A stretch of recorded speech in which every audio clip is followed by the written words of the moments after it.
नमस्कार दोस्तों। आज मैं आपको लिए जा रहा हूँ एक ऐसे गांव में जहां मैं भी पहली बार जा रहा हूँ और आगे भी ऐसे कई सारे गांव आएंगे जहां मैं पहली बार जाऊंगा।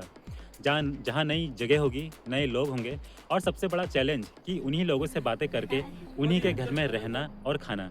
और ऐसा करने में मैं पिछले 2 गाँवों में सफल हुआ था। तो आइए चलते हैं नेपाल के एक खूबसूरत गाँव में जिसका नाम है गजौन।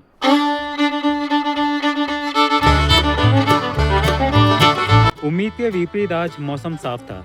7 बजे उठकर 7:30 बजे मैं मुयाना से गजौन गांव के लिए निकल पड़ा।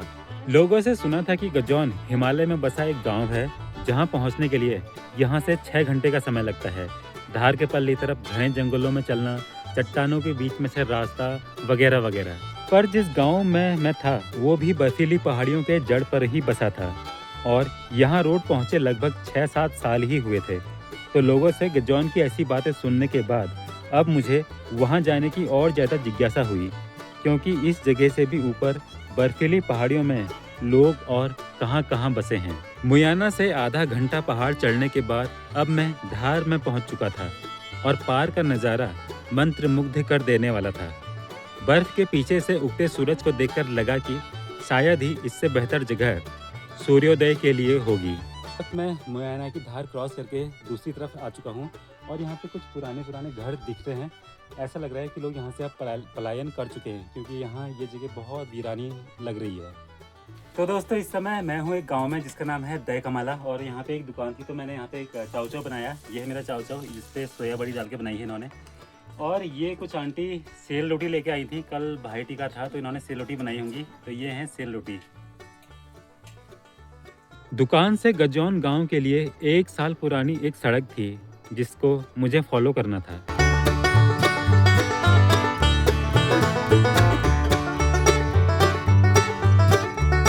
और 1 घंटे बाद अब मैं गजौन पहुंच चुका था। इस समय मैं पहुंच चुका हूं गजौन गांव में। मेरे पीछे गजौन गांव है। बहुत बड़ा गांव नहीं है, छोटा सा एक गांव है। और मज़ेदार बात यह है कि बझांग जिले का ये इस क्षेत्र का लास्ट गाँव है। ये डेड एंड है। यहाँ के ऊपर को फिर बर्फीली चोटियाँ लग जाती हैं और यहाँ पे लगभग 2-3 फीट के आसपास बर्फ गिरती है।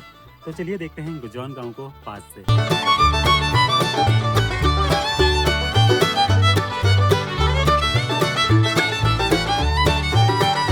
जितना ज़्यादा उत्सुक मैं यहाँ आने से पहले था, उससे ज़्यादा सवाल अब मेरे इस गांव में पहुँचने के बाद मचलने लगे थे।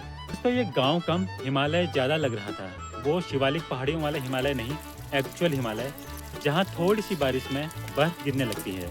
लेकिन ये सब तो दूर, हैरानी मुझे इस बात की थी कि एक ऐसी मार्केट जहाँ पे प्राथमिक अस्पताल हो, अच्छी बाज़ार हो, बच्चों के लिए अच्छे स्कूल हो, ट्रांसपोर्टेशन की सुविधा हो, वहाँ से जीप या टैक्सी में 2.5 घंटे दूर इतने ऊपर हिमालय में लोग कैसे रह लेते हैं।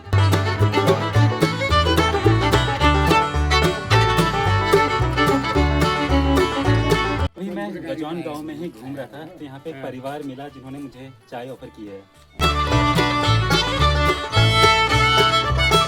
इस वक्त मैं हूँ गजौन गांव के अंदर और मेरे पीछे टिन पे सूख रहे हैं भेड़ के बाल। ये भेड़ इनके अपने खुद के हैं और ये भेड़ के जो बाल हैं इसको आप मशीन में काटने के बाद इनके रजाई गद्दे ये लोग यहाँ पे खुद ही बनाते हैं घरों पे।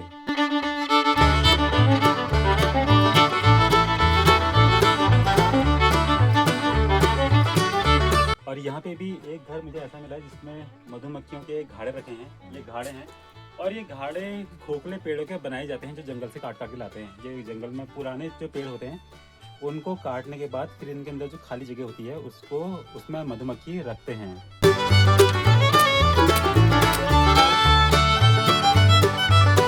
यहाँ पे एक घर है मेरे सामने और इन लोगों का कहना है कि ये 7 पुश्त पुराना घर है। लगभग 80-90 साल पुराना ये घर है, लेकिन अब ये शिफ्ट हो चुके हैं लेंटर वाले घर में।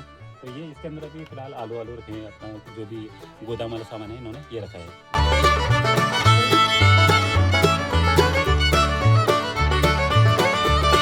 ये है हथौड़ा, एकदम कुल्हाड़ी का जैसा शेप है इसका। वहाँ होता है नहीं कि दूसरा शेप का, तो ये लग रही है कुल्हाड़ी लेकिन ये है हथौड़ा, पत्थर काटने वाला।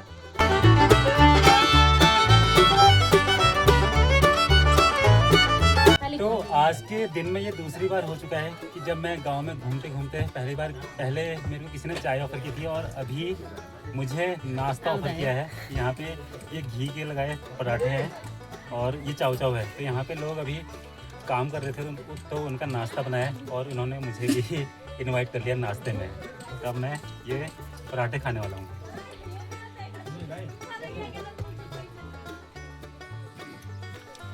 ये हैं इनके घर पे मैंने रोटियां खाई थी और बहुत अच्छी रोटियां बनाई थी। रोटियां नहीं, पराठे बनाए थे बहुत अच्छे, जो चाव चाव के साथ हमने खाए, मैंने खाए और भी लोगों ने खाए। तो बहुत अच्छे रोटियां थी, बहुत अच्छे पराठे थे।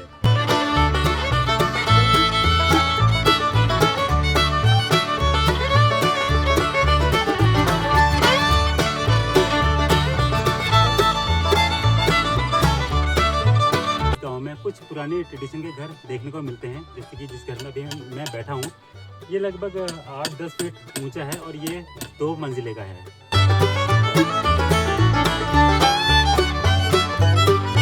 पराठे खाने के बाद अब मैं उन्हीं के खेत पे आया हूँ, पूछ कर आया हूँ क्योंकि यहाँ पे बहुत सारी हरी ककड़ियाँ लगी हैं। अना गांव में ककड़ियों के सिर्फ बीज रहे हैं, लेकिन यहाँ पे बहुत सारी अभी हरी ककड़ियाँ बची हुई हैं। तो मैं अब हरी ककड़ियाँ कुछ ले जाऊंगा और कुछ खाऊंगा। तो अभी यहाँ पे बहुत सारी हरी ककड़ियाँ हैं, जिसमें से एक ये लगी है, तो इसको मैं अब तोड़ने वाला हूँ ऐसे।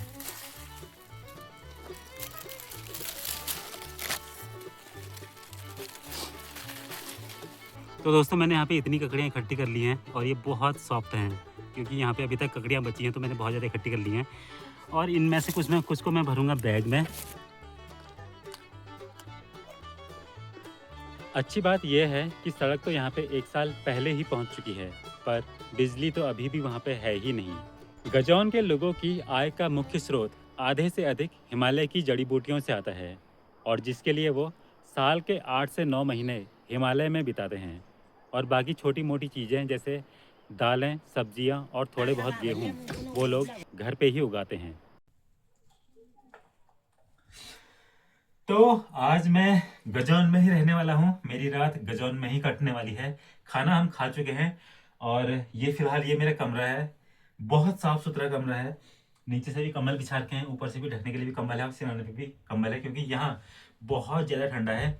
वजह इसकी मैं आपको बता ही चुका हूँ कि ये हिमालय से एकदम चिपका हुआ है, यहाँ से आगे को कोई भी गाँव या घर नहीं है। तो यहाँ पे बहुत ठंडा है, बाहर बहुत ठंडा है।